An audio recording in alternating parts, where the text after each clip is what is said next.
तो सभी लोगों का बहुत बहुत स्वागत है भाई ई पाठशाला के चैनल पे। जैसा कि आप as you know that my name is Vijay और हम इस चैनल के ऊपर हिस्ट्री के एमसीक्यू सीरीज़ स्टार्ट करने जा रहे हैं। हमने आप सभी लोगों को पता होगा कि अकॉर्डिंग टू न्यू सिलेबस भाई हिस्ट्री के क्वेश्चंस आ रहे हैं एमसीक्यू वाले।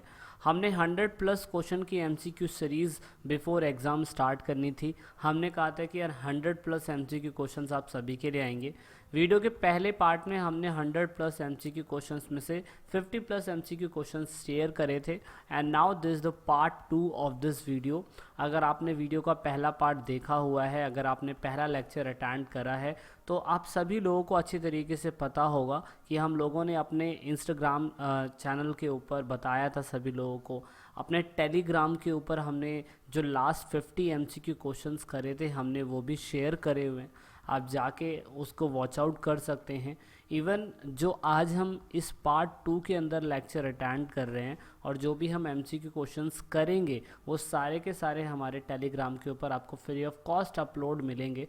आप वहां जाके मज़े लीजिए, पेपर की पूरी तरीके से तैयारी कीजिए।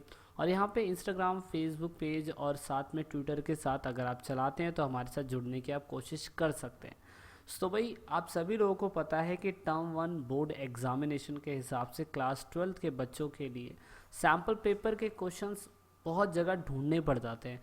बट अगर आप ई पाठशाला चैनल के सिर्फ 2 पार्ट देखेंगे, पार्ट 1 और पार्ट 2, तो उसमें आपको 100+ एमसीक्यू क्वेश्चन के सॉल्व सीरीज़ मिलेगी विद एक्सप्लेनेशन के साथ। तो आप सभी को कहीं कुछ दौड़ने की ज़रूरत नहीं है। आप सिर्फ इन्हीं एमसीक्यू क्वेश्चंस को देख लीजिए, आपका परसेप्शन बिल्कुल क्लियर हो जाएगा। चैप्टर के अकॉर्डिंग, चैप्टर वाइज भी हम लोगों ने अपलोड करे हुए हैं। First chapter, second chapter, third chapter, मतलब CBSE, UP board, Bihar board, Madhya Pradesh board, जितने बच्चों का आ रहा है ना, सभी के लिए बहुत ज़्यादा ज़रूरी है। फिर बच्चे मुझे कमेंट करते हैं कि सर टेलीग्राम का लिंक नहीं मिल रहा है, तो ई पाठशाला आप सर्च कर सकते हैं। वीडियो की डिस्क्रिप्शन में लिंक भी है, वीडियो की डिस्क्रिप्शन में लिंक भी है। नहीं तो आप ई पाठशाला सर्च कर लीजिए, आपको चैनल मिल जाएगा, आप वहाँ से भी ज्वाइन हो सकते हैं। तो भाई अब हम स्टार्ट करने जा रहे हैं। मैं आप सभी लोगों से यही रिकमेंड करना चाहता हूँ कि वीडियो को 1.25x की स्पीड पे देखिएगा।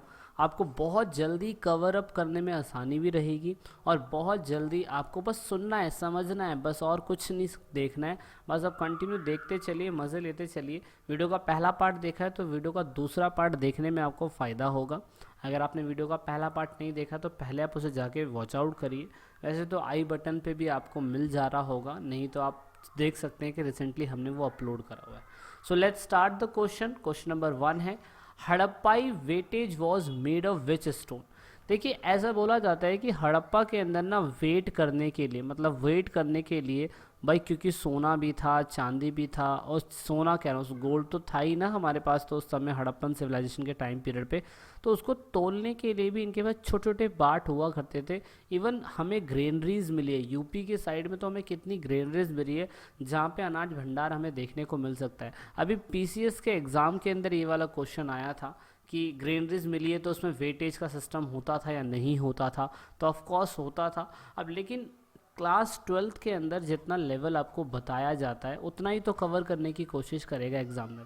तो इसीलिए आपसे पूछा हुआ है कि आप बताइए कि उस टाइम पीरियड पे अगर वो स्टोन, किस स्टोन से पत्थरों को बनाए, मतलब कौन से पत्थरों से वो बाट बनाए जाते थे। बाट मतलब हड़प्पाई वेट। वेट समझते हैं, जैसे आप मार्केट में जाते हैं तो लोहे के 1 किलो, 2 किलो, 3 किलो के केजी के हमें वेट देखने को मिलते हैं। ऐसे ही अगर उस टाइम पीरियड पे लोहा तो नहीं था बट स्टोन था, और स्टोन से ही वेट को बनाया जाता था, स्टोन से ही वेट को बनाया जाता था, और उस स्टोन को कुछ ऐसे शेप में बनाया जाता था।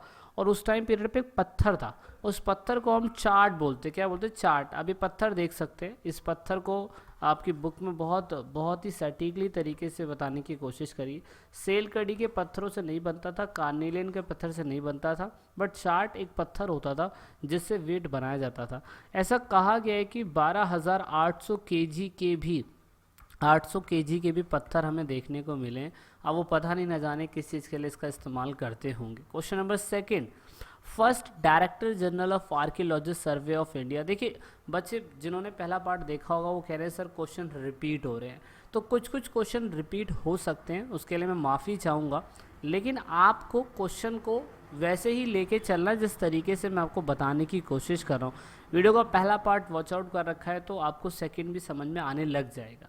तो all we know that Alexander Cunningham is the father of our Indian archaeologist and first archaeologist survey of India, याद रखिएगा, ठीक है ना। तो इस तरीके से पेपर में पूछ लिया जाता है, कई बार पूछा हुआ है।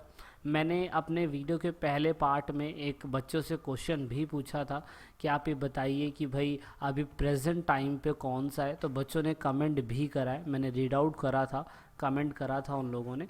तो आप कमेंट करते हैं, मुझे अच्छा लगता है, इट मीन्स आप वीडियो को बहुत क्लियरली तरीके से देख रहे हैं। क्वेश्चन नंबर सेकंड है, सेकंड के बाद थर्ड है।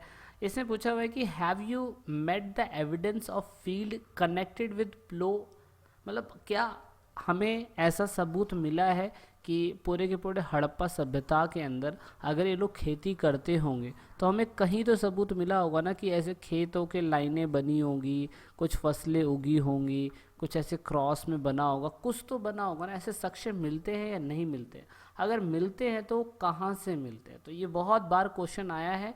तो ये कालीबंगन है, ठीक है ना। कालीबंगन इज़ द प्लेस, और देख सकते हैं लगभग कालीबंगन और दो क्या कहते हैं, ये आपका लगभग क्या कहते हैं हरियाणा साइड में लगभग ये पड़ता है, हरियाणा पंजाब के आसपास के इलाकों में पड़ता है।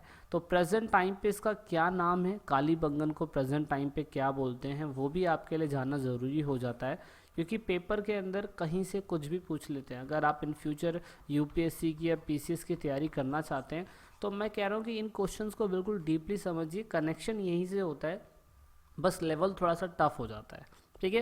क्वेश्चन नंबर फोर्थ, हड़प्पा सभ्यता के एक प्रमुख कारण बताइए। देखो ये तो कोई नहीं बता सकता, क्योंकि हड़प्पा सभ्यता के ख़त्म होने का एक पर्टिकुलर रीज़न नहीं है। क्लाइमेट चेंज भी हो सकता है, अकाल का पड़ना भी हो सकता है, नेचुरल डिज़ास्टर भी हो सकता है। इसका मतलब ऑल ऑफ द अबव। मैंने अपनी लेक्चर के अंदर पूरा all of the above reason देने की कोशिश करी हुई है, क्योंकि हमें मोहनजोदारो मूवी के अंदर तो पानी के स्तर का बढ़ना दिखाया गया है, जो एक मैं कह सकता हूँ कि एक नेचुरल डिजास्टर हो सकता है।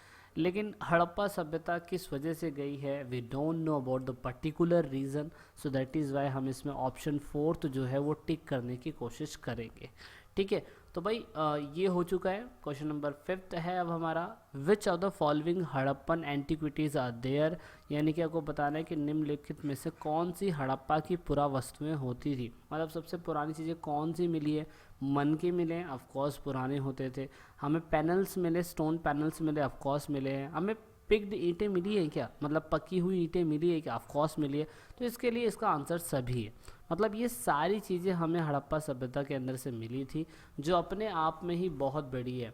अच्छा, मैं चाहूँगा कि बच्चे अगर पीसीएस की तैयारी करना चाहते हैं इन फ्यूचर में, तो प्रेजेंट टाइम पे आपको ये बताना है, प्रेजेंट टाइम पे आपको ये बताना है कि एक हड़प्पन साइड है एट प्रेजेंट टाइम पे, हड़प्पन साइड, वो भी इंडिया की, याद रखना, वो भी इंडिया की।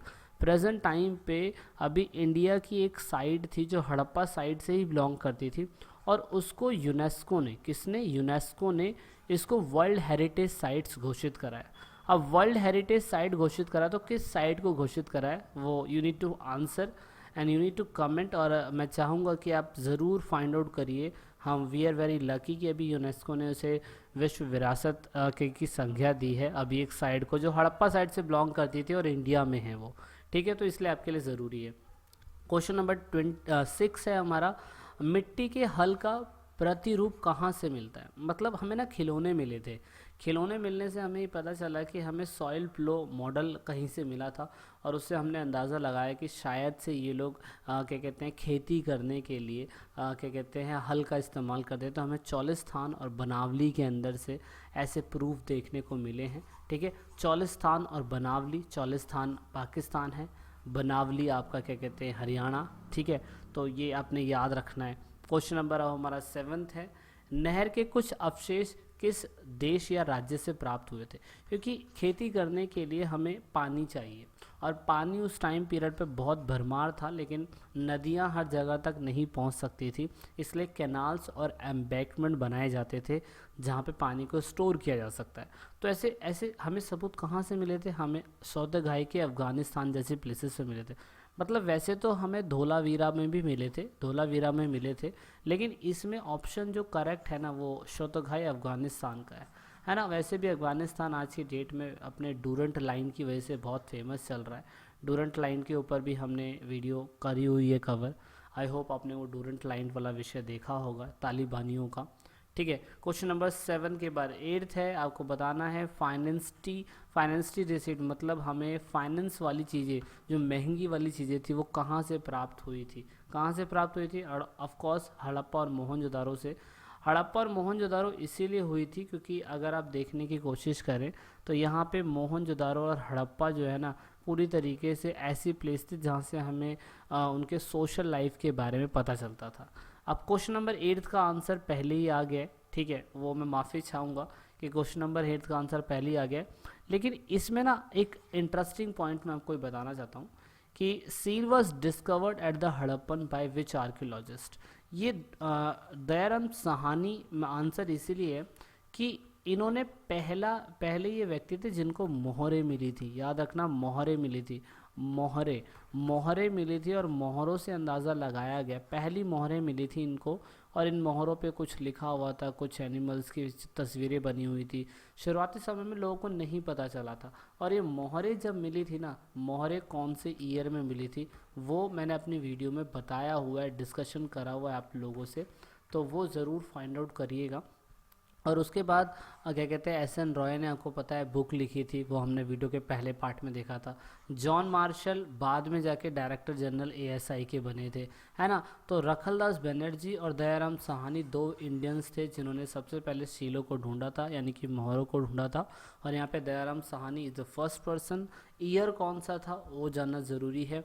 उसके बाद जाके हड़प्पा को बिल्कुल प्रॉपर तरीके से ढूंढा गया, तो ये बहुत बड़ी बात है अपने आप में ही, है ना। Which side of Harappa found in India after the partition. मतलब देखो हमें सभी को पता है कि शुरुआती समय में पाकिस्तान के अंदर हमें क्या कहते हैं, पाकिस्तान के अंदर हमें हड़प्पा, मोहनजोदारो ये सारी साइड मिलती है क्योंकि सिंध नदी यही थी। लेकिन 1947 के पार्टीशंस के बाद हम लोगों को लगा कि शायद से भारत के हिस्सों में भी कहीं ना कोई साइड्स हो सकती है। तो हमें कौन सी मिली थी, कहाँ कहाँ मिली थी, कौन से साइड में हमें सबसे ज़्यादा देखने को मिली थी क्या कहते हैं, हड़प्पा की साइड्स। तो हमें सबसे ज़्यादा पंजाब और हरियाणा में देखने को मिली थी, तो ये हमने पहले भी डिस्कस करा हुआ है। नेक्स्ट क्वेश्चन है, where is Kalibangan located. Kalibangan कहाँ लोकेटेड है, तो राजस्थान में लोकेटेड है। तो कालीबंगन मैंने अभी वहाँ पे क्या कहते हैं हरियाणा बता दिया था, तो वो माफ़ी चाहूँगा मैं उसके लिए, तो राजस्थान में है, आपने याद रखना है। यहाँ पे हरियाणा में दूसरी साइड है, गुजरात में धोलावीरा है, ठीक है, वो बहुत फेमस है। और ऐसी क्या कहते हैं पंजाब के अंदर भी साइड्स हमें देखने को मिली थी। क्वेश्चन नंबर 12 है, which script was used in Indus valley civilisation. Indus valley civilisation का मतलब यही होता है कि इंडस वैली सिविलाइजेशन के अंदर कौन सी स्क्रिप्ट, कौन सी भाषा लिखने के लिए इस्तेमाल करी गई थी। हमें पता है कि हम लोग हिंदी जो है वो देवनागरी में लिखते हैं, हम जो इंग्लिश है वो रोमन में लिखते हैं, पंजाबी जो है वो गुरुमुखी में लिखते हैं, है ना, गुरुमुखी है, ठीक है। और उसके बाद जो क्या कहते हैं उर्दू है, उर्दू वो नस्तक लिपि में लिखी जाती है। ऐसे ही जो स्क्रिप्ट थी इंडस वैली सिविलाइजेशन की, वो कौन से उसमें लिखते थे, वो नॉट रीडेबल है, ठीक है, वो संस्कृत भी नहीं थी, वो नॉट रीडेबल है, मतलब आज तक नहीं पता चल पाया है। इवन हमें मेसोपोटामिया के बारे में पता है, मेसोपोटामिया के बारे में हमें उनकी सभ्यता पता चल गई है कि वो लोग सुमेरियन लैंग्वेज का इस्तेमाल करते थे। फिर बाद में अकाडियन, अशूरियन, अकेडमिक, उसके बाद हिब्रू, ऐसी बहुत सारी भाषाएं आ गई थी, लेकिन हमें इनका ज्ञात हो गया था कि सुमेरियन इस्तेमाल करते थे। But Indus valley civilisation, Harappa सभ्यता के लोग कौन सी भाषा इस्तेमाल करते थे वो हमें आज तक नहीं पता है। शायद से पता चल जाए आप लोगों को तो बताने की ज़रूर कोशिश करिएगा। एंड आई होप आप लोग अभी भी वो स्पीड जो है, जो 1.25x की स्पीड है, उसको ही मेंटेन करके चल रहे हैं और उसके हिसाब से ही वीडियो को देख रहे हैं। क्वेश्चन नंबर 13 है, first director general of ASI, again repeat question. तो ये भाई अलेक्जेंडर कनिंघम है, मतलब इनका नाम तो अपने फादर ऑफ इंडियन आर्कियोलॉजिस्ट सर्वे याद रखना है, कहीं पे भी आ जाए, ठीक है, तो वो आपसे पूछ लेगा father of archaeologist survey of India, India के पहले कौन थे, तो भाई वो यही थे हमारे। क्वेश्चन नंबर 14 है, who was the author of indica book. तो इंडिका बुक के ऑथर कौन थे, तो मैं ये आपको बता दूं कि ये अशोक के इतिहास से रिलेटेड है। इंडिका बुक कहीं ना कहीं अगर हम देखें तो वो क्या कहते हैं, हमें अशोक के इतिहास के बारे में बताने की कोशिश करता है। चंद्रगुप्त है, बिंदुसार है। तो भाई इंडिका बुक के जो लेखक थे वो थे मेगस्थनीज। अब मेगस्थनीज के बारे में मैंने आपको अपनी वीडियो में के अंदर डिस्कस करा था। ऑप्शन थर्ड इसका सही होगा। मेगस्थनीज वही थे जो चंद्रगुप्ता के काल में आए थे, चंद्रगुप्ता के काल में आए थे, ठीक है ना, चंद्रगुप्ता के काल में आए थे। और आपको पता है चाणक्य सबसे बड़े अर्थशास्त्री जिन्होंने बताया चंद्रगुप्त को कि कैसे साम्राज्य चलाना है। बट मेगस्थनीज कैसे आए, सेल्यूकस निकेटर के साथ इनका कैसा संबंध था, ये मैंने अपने वीडियो में बताया हुआ है, ठीक है, तो वो नहीं बता रहा मैं, वो आप फाइंड आउट कर लीजिएगा।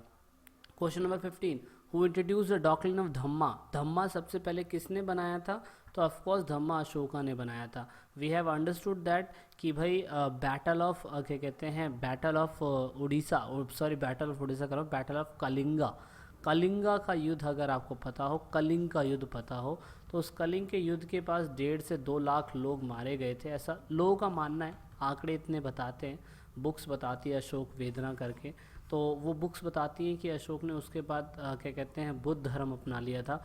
और बुद्ध धर्म अपनाने के बाद उन्होंने धम्मा में रिचुअल्स बनाए। धम्मा कोई धर्म नहीं है पर कुछ सिद्धांत है जिसमें लोगों की अच्छी बातें, लोगों का आचरण, बड़ों से कैसे बात करना है, दूसरे धर्मों का सम्मान कैसे करना है, उसके बारे में अशोक ने अपने धम्मा के सिद्धांतों में इंट्रोड्यूस करा था। और भारत के बहुत सारे हिस्सों में ये फैल गया था और सभी लोगों ने इसको माना। क्वेश्चन नंबर 16 है, जातक कथाएं किस महापुरुष से संबंध है। तो ऑफकोर्स जातक कथाएं हमारे महावीर गौतम से रिलेटेड है। महावीर गौतम से पंचतंत्र और जातक कथाएं होती है।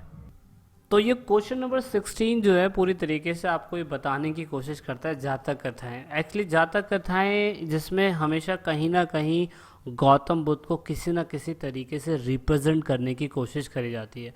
अगर आप इन फ्यूचर देखते हैं, एग्ज़ाम की तैयारियां करते हैं, तो स्पेशली आर्ट एंड कल्चर के अंदर जातक कथाओं के बारे में बहुत डीपली डिस्कस करके बताने की कोशिश करी गई है।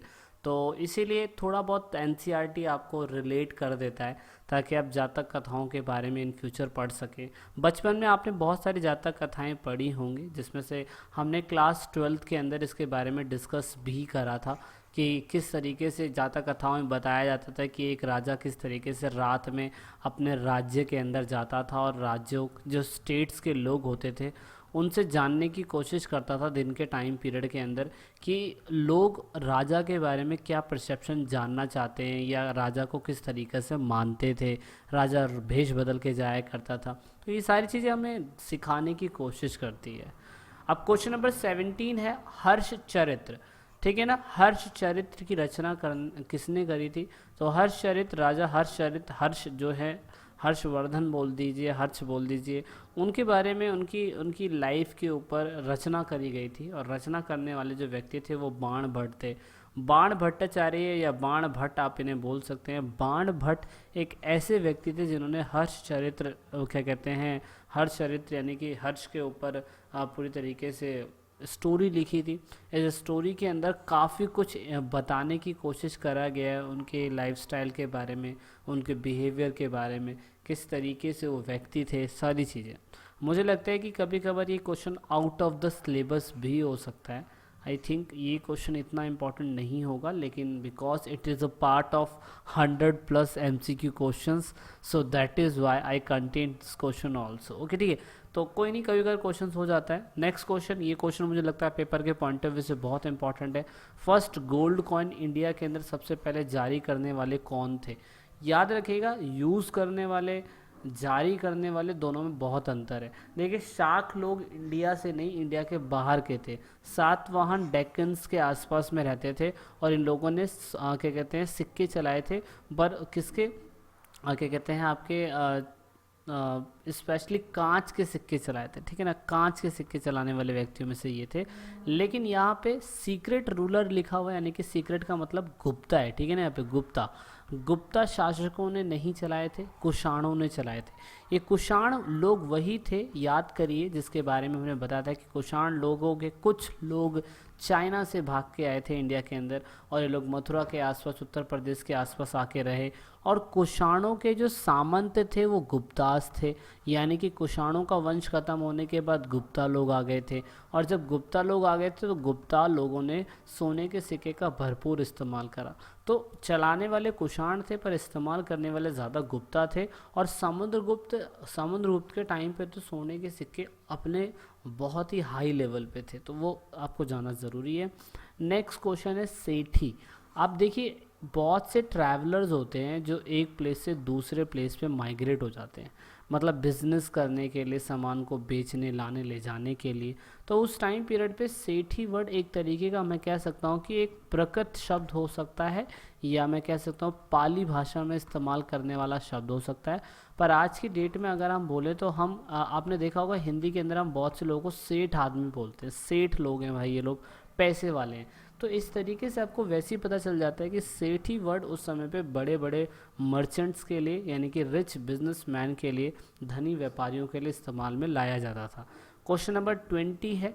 अब यहाँ पे पूछा हुआ अष्ट अध्यायी, अष्ट अध्यायी की पुस्तक लिखने वाला जो व्यक्ति है वो कौन है। अभी अष्ट अध्याय कौन है मैं पहले आपको बता दूँ। जैसे अपने सभी लोगों ने अर्ली टाइम पीरियड के अंदर संस्कृत पढ़ी होगी, संस्कृत को और इजी करने वाले जो व्यक्ति थे वही अष्ट अध्याय लिखने वाले व्यक्ति थे, और वो थे हमारे पणी महाराज जी। पणी हैं जिन्होंने संस्कृत की ग्रामर को और आसान करने के लिए क्या कहते हैं, अष्ट अध्याय लिखी थी। तो अष्ट अध्याय संस्कृत की ग्रामर में बुक बोल सकता हूँ, जो कहीं ना कहीं बहुत इम्पॉर्टेंट है। और उन्होंने उस टाइम पीरियड पे संस्कृत को आसान करने के लिए, मतलब आप कह सकते हैं रैपिडेस्ट इंग्लिश स्पीकिंग कोर्स, जो इतनी फेमस बुक है इंग्लिश वाली, ऐसी इनकी संस्कृत जो है वो आसान करने के लिए बनाई गई थी। Next question, who was when was a Manusmriti compiled. Early time period के अंदर मनुस्मृति कब बनाई गई थी। मनुस्मृति का एग्जैक्ट डेट तो कोई नहीं कह सकता, लेकिन मनुस्मृति को कहा जाता है कि लगभग 3rd सेंचुरी CE के टाइम पीरियड में बनाया गया था, इसलिए ये टाइम पीरियड लगभग हो सकता है। मनुस्मृति अर्ली टाइम पीरियड में ब्राह्मणों के द्वारा एक चलाया जाने वाला ग्रंथ हो सकता है, या समाज में कैसा रिचुअल्स होना चाहिए, किसके क्या राइट्स होने चाहिए, किसका क्या काम होना चाहिए, वो मनुस्मृति बताया करता था, और जिसमें ब्राह्मणों को सुप्रीम रखा गया था। तो ये थोड़ा सा अजीब है। How many characters were there in the varna system. Varna system के अंदर कितने कुल टोटल वर्ण होते थे, तो ऑफकोर्स 4 वर्ण होते थे, सभी लोगों को पता है। आज की डेट में शूद्र, वैश्य, क्षत्रिय और ब्राह्मण नहीं हो गए हैं। आज की डेट में इसका उल्टा हो गया है, अगर आपको पता हो। जनरल है, OBC है, SC है, एंड देन ST है, कुछ ऐसा सिस्टम हो चुका है। और अब यहाँ पे पहली टाइम पीरियड के अंदर पहले 4 वर्ण होते थे, अब 4 कैटेगरीज हो गई है। तो क्वेश्चन नंबर 22 ये है। Question number 23, when was the exhibition started at the Hastinapur in Meerut. देखिए मेरठ के अंदर ऐसा कहा जाता है कि उस टाइम पे महाभारत का क्या कहते हैं जो युद्ध है वो वहीं लड़ा गया था, तो इसीलिए उसकी खुदाई कब होनी चालू हो गई थी, तो कहते हैं 51 से 52 के टाइम पीरियड के अंदर इसकी खुदाई होनी चालू हो गई थी। मेरठ के अंदर इसके सबूत मिलते हैं, बट एग्जैक्टली हमें कुछ भी नहीं मिला हस्तिनापुर के बारे में माफ़ी चाहूँगा मैं। तो ये चीज़ें जो हैं हमें क्या कहते हैं देखने को मिली थी, ठीक है। तो ये चीज़ें आप याद रखिएगा, इसको एग्जैक्टली कब देखा गया। हस्तिनापुर उत्तर प्रदेश के मेरठपुर में है, जिसमें युधिष्ठिर जो है अपने भाइयों को हार गया था, सबको हार गया था, फिर बैटल हुआ वगैरह वगैरह। सारी कौरवों और पांडवों की कहानी मैंने आपको 3rd चैप्टर के अंदर डिस्कस करी हुई है सारी की सारी, तो वो आई होप आपने देखा होगा। नेक्स्ट है गौतम बुद्ध धर्म के पवित्र ग्रंथ में से कौन सा है। मतलब आपको बताना है कि जो बुद्धिज़्म है, बुद्ध धर्म का है, उस बुद्धिज़्म को अच्छी तरीके से उनके रिचुअल्स को, उनके धर्म को, उनके रूल्स को, उनकी मान्यताओं को, सिद्धांतों को किन चीज़ों के अंदर रखा गया था, तो त्रिपिटक के अंदर। अब त्रिपिटका एक तरीके के 3 बास्केट्स है, 3 बास्केट्स है। अब वो 3 बास्केट्स कौन सी है ना, वो 3 बास्केट्स कौन सी है वो मुझे कमेंट करके आपने बताना है। आई होप आप सभी लोगों ने बहुत डीपली पढ़ा है, आपने मेहनत करी है, मैंने आपके लिए मेहनत करी है, आपने मेरे लिए मेहनत करी है। तो मैंने अपने वीडियो में उपनिषद के बारे में बताया था, माइथोलॉजी के बारे में बताया था, और त्रिपिटका के बारे में भी बताया था। तो आई होप आपने देखा हो। क्वेश्चन नंबर 24, 25 है, चरक और सुश्रुत ने कौन सी संहिता या किस पे संबंधित चीज़ें लिखी थी? तो उन्होंने आयुर्वेद पे लिखी थी। तो याद रखना यहाँ पे चरक जो हैं और यहाँ पे सुश्रुत करके जो हैं वो बहुत फेमस व्यक्ति हैं जिन्होंने आयुर्वेद के ऊपर बहुत सारी क्या कहते हैं संहिताएं लिखी थी, बहुत सारी संहिताएं लिखी थी जो आज की डेट में हमारे ज़रूरी है। मतलब ट्रांसप्लांट, सर्जरी, हार्ट ट्रांसप्लांट, ये सारी चीज़ें उन लोगों ने उस टाइम पीरियड पे बताया था कि अगर ये नहीं हो रहा है तो मरीज किस तरीके से ठीक हो सकता है आयुर्वेदा से भी। और आयुर्वेद आपको पता है कि इन इंडिया तो इस्तेमाल होता ही है और आउट ऑफ इंडिया भी इस्तेमाल होता है। क्वेश्चन नंबर 26 है, यहाँ पे महाभारत में दो दल किस वंश से बिलोंग करते थे? तो लास्ट ईयर मैंने ये क्वेश्चन गलत कर दिया था, तो भाई बहुत से लोगों ने मुझे कमेंट भी करा कि वो चंद्रा वंश से नहीं थे, कुरु वंश से। तो याद रखना कि कौरव और पांडव जो है कुरु वंश से बिलोंग करते थे, चंद्रा वंश से बिलोंग नहीं करते थे। चंद्रवंशी तो राम भगवान जी, श्री राम जी जो थे वो चंद्रवंशी थे, पर कुरु वंश से तो कौरव और पांडव बिलोंग किया करते थे। ठीक है। क्वेश्चन नंबर 27, महाभारत एक क्रिटिकल वर्जन क्यों है? एक क्रिटिकल वर्जन क्यों है या इसको कब प्रिपेयर करा गया था? इसको 1919 से स्टार्ट कर दिया गया था और इसका तैयार किया गया था। इसमें किया गया है पूछा है तो 1919 में से तैयार कर दिया गया था, यानी कि इससे पहले इसको क्या कहते हैं शुरुआत कर दी गई थी। क्रिटिकल वर्जन क्यों है ये भी पेपर में पूछा गया है अगर रिटन एग्ज़ाम होता तो, लेकिन इसको कब तैयार करा गया? 1919 के अंदर। याद रखना 13,000 पेजेस का है, कई साल लग गए थे इसे। हाउ मेनी ईयर्स, कितने लगे थे भाई? हाउ मेनी ईयर्स, ये पेपर के अंदर भी पूछने के चांस है। हाउ मेनी ईयर्स लगे थे, you need to answer. Question number 28, यहाँ पे सांची में मिली जो मूर्ति है ना उसमें एक हाथी बना हुआ है, मतलब हमें एक एंट्रेंस गेट मिला था उसमें एक हाथी मिला था, और हाथी असल में किसको दिखाने की कोशिश करता है? तो स्ट्रेंथ एंड विजडम। याद रखना स्ट्रेंथ एंड विजडम को दिखाने की कोशिश करता है हाथी। और यही इसी वजह से आपको पता होगा दिल्ली यूनिवर्सिटी के जो भी विद्यार्थी हैं, जो भी दिल्ली यूनिवर्सिटी के हैं, उन सभी लोगों को पता होगा कि दिल्ली यूनिवर्सिटी का जो सिंबल है वो हाथी ही है, और हाथी हमें ज्ञान और शक्ति दिखाने की कोशिश करता है। और आई होप आप वीडियो को 1.25x के स्पीड पर देख रहे होंगे। वीडियो अच्छी लगती है तो लाइक करिएगा ज़रूर। चैनल के साथ जुड़ना चाहते हैं तो ज़रूर जुड़िएगा, आपको बहुत इंटरेस्टिंग चीज़ें समझ में आती रहेंगी।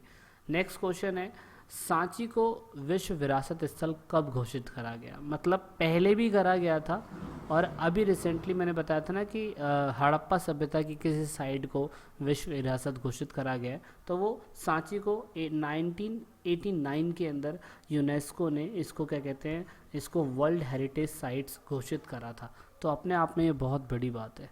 क्वेश्चन नंबर 30, गुफा मंदिर कब बनाए गए थे? गुफा मंदिर कौन से होते हैं जहाँ पर बहुत सारे लोग आपस में आके मिलते हैं, बातचीत करते हैं? वो गुफा मंदिर 8th सेंचुरी के टाइम पीरियड में बनाए गए थे। इनको उस टाइम पे कुटीरशाला भी बोला जाता था, क्योंकि अर्ली टाइम पीरियड में बहुत सारे थिंकर्स थे जो समाज में ये जानना चाहते थे कॉस्मिक ऑर्डर को।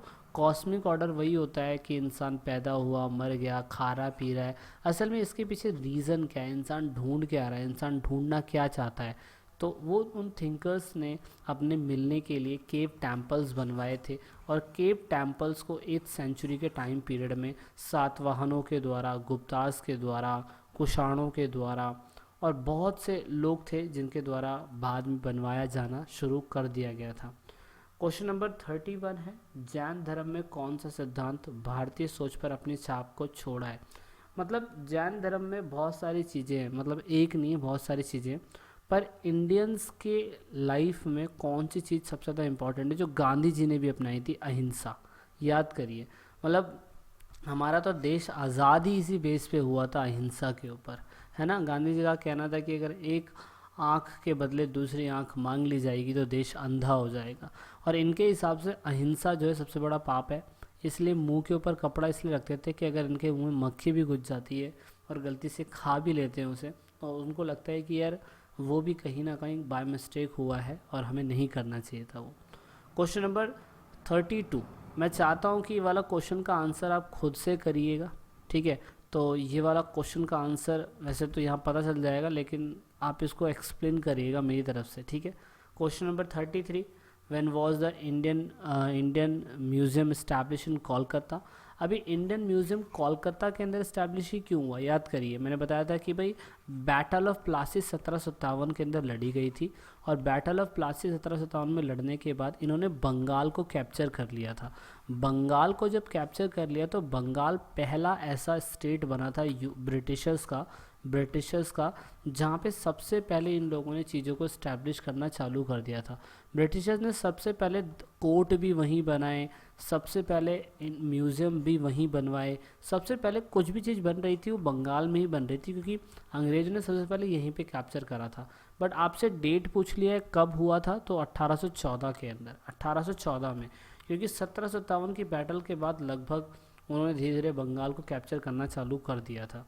ठीक है, इसलिए 1814 है यहाँ पे answer, Asiatic Society of Bengal in Kolkata. और इसे इंडियन म्यूजियम, मतलब इसमें होता क्या था कि कुछ भी भारत की जो भी साइट्स को ढूंढा जाएगा और कुछ भी चीज़ें होंगी, और तो वहाँ पे क्या होगा कि वो सारी की सारी चीज़ें इंडियन म्यूजियम के अंदर रख दी जाएगी, है ना। तो ये है। गौतम बुद्ध के बचपन का नाम बहुत आसान है, सिद्धार्थ है। बाद में उन्हें गौतम बुद्धा के नाम से जाना गया। क्वेश्चन नंबर 35, आपको बताना है कि Amaravati, in which decade were stone carving of Amaravati taken to different places. मतलब अर्ली टाइम पीरियड पे सांची के स्तूप, अमरावती के स्तूपा क्या होता है, मैंने आपको इसके बारे में बताया था कि भाई जो स्तूप होते हैं उसमें गौतम बुद्ध से रिलेटेड चीज़ों को रखा जाता है, और इन स्तूपों का बहुत बड़ा इम्पोर्टेंट होता था, और इन स्तूपों के अंदर चीज़ों को रखा जाता था। और ये स्तूपा अलग अलग जगहों में अलग अलग समय पे थे, लेकिन यहाँ पे स्तूपा में से अमरावती के जो मूर्तियाँ थी, जो चीज़ें थी, अंग्रेज़ों ने क्या करा, उनका फ्रंट गेट और चीज़ें बहुत सारी चीज़ें, मूर्तियाँ कहीं कहीं ले जाने लग गए थे वो लोग। तो यहाँ पे पूछा हुआ है कि पत्थरों को अलग अलग जगह ले जाने की शुरुआत किस दशक में चालू हो गई थी, 1850 के अंदर। 1850 में वैसे तो कर्नल कॉलन मैकेंजी आए थे, उन्होंने अमरावती के स्तूपों को देखा था कि भाई किन्होंने बनवाया, कहाँ से हुआ, क्या हुआ, लेकिन बाद में अमरावती पे इतना फोकस नहीं कर पाए लोग, क्योंकि कर्नल कॉलन मैकेंजी की रिपोर्ट जो थी वो ब्रिटिशर्स के सामने पेश नहीं हुई थी, इसलिए अमरावती का स्तूप ख़त्म हो गया था, लेकिन सांची का स्तूप बचा था। तो ये अपने आप में ही बहुत बड़ी बात है। क्वेश्चन नंबर 36, ये वाला क्वेश्चन अगेन पीसीएस के एग्ज़ाम में अभी रिसेंटली आया है। तो यहाँ पे पूछा हुआ है कि बांसवाना कौन थे। तो बांसवाना वो व्यक्ति थे जिन्होंने साउथ के अंदर लिंगायत समुदाय को बढ़ाया था। ये पहले व्यक्ति थे जो समाज को पुनर्जीवित करना चाहते थे, हिंदुओं को पुनर्जीवित करना चाहते थे, इकट्ठा करना चाहते थे। कर्नाटका के आसपास कन्नड़ लैंग्वेज के अंदर, कन्नड़ के अंदर, ठीक है ना, कन्नड़ के अंदर बांसवाना के बारे में आपको बहुत कुछ जानने को मिलेगा।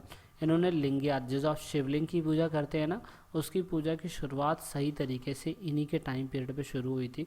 इससे पहले हम शिव को मूर्ति के रूप में पूजते थे, शिवलिंग के रूप में नहीं पूजते थे। तो लिंगायत, वीर शैव, शिव के वीर, ये सभी नामों से बांसवाना के फॉलोवर को जाना जाता है। तो पीसीएस का एग्ज़ाम है, तो भाई आपके लिए बहुत आसान है, देख सकते हो ये क्वेश्चन आपके पेपर में आया भी है, रिसेंटली आया है, तो इसीलिए आपको थोड़ा सीरियस होकर पढ़ना होगा। क्वेश्चन नंबर 37, किस चोल सम्राट ने संत, कवि, अपार और समदार और सुदार की धातु जो है शिव के मंदिर में स्थापित करी थी?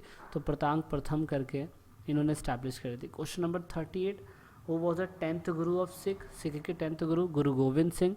गुरु गोविंद सिंह के बाद गुरु ग्रंथ साहिब को इम्पोर्टेंट माना गया और कोई भी गुरु आगे नहीं बना। क्वेश्चन नंबर 39, आपको बताना है भाई मर्दाना कौन थे। भाई मर्दाना के नाम पर दिल्ली के अंदर रोड भी बनाया गया है। और भाई मर्दाना क्या कहते हैं, आपको बताना है किसके सेवक थे वो। गुरु नानक के, गुरु गोविंद सिंह के, गुरु अर्जुन देव के, तो गुरु नानक के पहले व्यक्ति थे जिन्होंने सिख धर्म को बढ़ाने को या सिख धर्म को इस्टेब्लिशमेंट की बात नहीं करी थी, बस समाज में बदलाव चाहते थे। उनको लगता था कि जो ईश्वर है वो कोई मेल फीमेल नहीं है, हमें सिर्फ ईश्वर का नाम जपना चाहिए। और भाई मर्दाना उनके फॉलोवर कह सकते हैं या उनके सेवक कह सकते हैं। जिस टाइम पीरियड पे वो गाना गाया करते थे, क्या कहते हैं, गुरु नानक, भाई मर्दाना जो है अपना जो भी इंस्ट्रूमेंट होता था वो बजाया करते थे। तो इसीलिए ये बहुत इम्पोर्टेंट है, ठीक है। ये जानना आपके लिए। क्वेश्चन नंबर 14, अमीर खुसरो किसके फॉलोवर थे? बहुत बार क्वेश्चन के अंदर पूछा हुआ है, शेख निज़ामुद्दीन औलिया। अब शेख निज़ामुद्दीन औलिया की दरगाह कहाँ पे है? शेख निज़ामुद्दीन औलिया की दरगाह कहाँ पे है? यू नीड टू कमेंट भाई। Once I had a chance to visit there, मेरे को एक ही बार मौका मिला था जाने का, दोबारा मौका मिलेगा तो ज़रूर जाऊँगा मैं, बट यहाँ पे दरगाह है उनकी, कहाँ है? You need to answer. Question number 41, what does silsila literally mean? सिलसिला का मतलब एक जंजीर होता है। सिलसिला एक तरीके का मैं ये कह सकता हूँ कि आप सिलसिला ऐसे समझ सकते हैं कि जहाँ पे सेवक और क्या कहते हैं किसी भी शेख के बीच में एक प्रेम की भावना होना, उसे हम सिलसिला बोलते हैं, जंजीर बोलते हैं एक तरीके का। Question number 42, question number 42, in which language Krishna Deva Raya explain the work of kingdom or known as this? भाई ये क्या है आप पढ़ लीजिएगा, लेकिन किस लैंग्वेज में उन्होंने कृष्ण देव राय ने अपने साम्राज्य के डिस्कशंस के बारे में बताया था? तो तेलुगु में बताया था। इसलिए हो सकता है क्योंकि हमें पता है कि तेलुगु भाषा के अंदर अगर हमें विजयनगर एम्पायर, इतना पुराना साम्राज्य है, उसके बारे में जानना है। देखो किसी भी एम्पायर के बारे में जानने के लिए ना आपके पास रिटर्न सबूत होने ज़रूरी है। अगर आपको अशोका, इतना बीसी टाइम पीरियड पुरानी बात है उसकी, बीसीई के टाइम पीरियड की, तो सोचिए अशोका के टाइम पीरियड पे कुछ ना कुछ लिखा तो गया होगा ना, इसलिए हम इनके बारे में जान पाते हैं। सोचिए हम मुग़लों के बारे में कैसे जान पाते, क्योंकि उन्होंने बुक्स लिखी थी, नहीं तो मुग़लों के बारे में भी नहीं जान पाते। हम इनके एम्पायर के बारे में कैसे जानते हैं? क्योंकि यहाँ पे कृष्णदेव राय ने अपने टाइम पीरियड के अंदर जो भी काम काज किया, राज्य के बारे में किया काम, वो सब बुक के अंदर लिखा था उन लोगों ने, तेलुगु के अंदर। दैट इज़ वाई हमें समझ में आया कि उस टाइम पीरियड में विजयनगर साम्राज्य ऐसे था, ऐसे था, ऐसे था, है ना। Question number 43, in which year did Krishnadeva Raya ancient the throne? That means हमें पूछा हुआ है कि कृष्णदेव राय किस वर्ष सिंहासन पर चढ़े थे, तो ये पेपर में इंपॉर्टेंट है। 1509 के अंदर, और लगभग 1509 के बाद इनका कार्यकाल 20 साल तक ही रहा था, 20 साल तक रहा था। तो पेपर के अंदर ये पूछा हुआ था कि क्या कृष्णदेव राय बैटल ऑफ कालीकट या बैटल ऑफ राक्षी तंगड़ी की लड़ाई में हारे थे? तो ऑफ कोर्स नहीं आ रहे थे, क्योंकि वो खुद ही 1529 के अंदर तो चले गए थे साम्राज्य के अंदर, इवन उनकी डेथ हो गई थी, है ना। तो उसके बाद तो दूसरे लोग आए थे, इसलिए बैटल ऑफ राक्षी तंगड़ी में नहीं आ रहे थे, ठीक है। हाँ, ये पूछ लेते थे तुलवा डायनेस्टी के बाद कौन सी डायनेस्टी आई थी, तो वो पूछ लिया जाता है, ठीक है ना। अरिविदु डायनेस्टी आई थी, तो आपको याद रखना पड़ेगा। क्वेश्चन नंबर 44 है अब, फ्रॉम विच संस्कृत वर्ड अमारा इज ड्राइव फ्रॉम? मतलब हमारा संस्कृत शब्द किस शब्द से लिया गया है? तो ये 1 मार्क्स का क्वेश्चन है, समारा से लिया गया है। ये बहुत इजी है, वैसे तो इतना इम्पोर्टेंट था नहीं क्वेश्चन, लेकिन मैंने डाल दिया। The scene of Ramayana were curved on inner wall. मतलब देखिए विजयनगर एम्पायर के अंदर ना बहुत सारे मंदिर मिले थे, लेकिन उन सभी मंदिरों में से कौन से मंदिर में रामायण से रिलेटेड सीन्स को कर्व आउट करा है, मतलब उकेरा गया, बनाया गया है, तो वह राम हजारा टेम्पल, ठीक है। क्वेश्चन नंबर अब हमारा 46 है, when did Krishnadeva Raya died? तो ये क्वेश्चन इजी अगेन, 1529 के अंदर ये मर गए थे। क्वेश्चन नंबर 47, ये वाला पेपर के अंदर इम्पॉर्टेंट हो सकता है कि 1565 के अंदर विजयनगर आर्मी जो थी ना, उन्होंने राक्षी तंगड़ी बैटल लड़ी थी, पर किसके अंडर में लड़ी थी, मतलब किसके अंडर में लड़ी थी, वो जानना ज़रूरी है आपके लिए। और ये पेपर में बहुत बार क्वेश्चन आया है, और बहुत से बच्चों को कन्फ्यूजन रहती है कि रमा राया कौन थे। तो रमा राया ही बैटल लड़ रहे थे विजयनगर साम्राज्य के अंदर, मतलब रमा राया उस समय पे हेड थे, ठीक है, विजयनगर एम्पायर के। और उसके बाद ही अरिविदु डायनेस्टी आई थी, और अरिविदु डायनेस्टी जो थी उसके बाद बनी थी। तो रामा राया आप याद रखना, राक्षी तंगड़ी की बैटल की लड़ाई के अंदर हार गए थे, कमज़ोर पड़ गए थे, और यहाँ पे फिर बाद में शाह वली करके, और फिर हुसैन निज़ाम शाह करके, आदिल शाह फर्स्ट, ये सारे लोग थे उस टाइम पे विजयनगर एम्पायर के ख़िलाफ़ में, इसीलिए विजयनगर एम्पायर हार गया था। फिर बीजापुर के सुल्तान पूरे जीत गए थे। इसके बारे में हमने चैप्टर पूरा डिटेल क्या कहते हैं बताया हुआ, चैप्टर 7 विजयनगर एम्पायर के बारे में। आई होप आपने वो देखा होगा।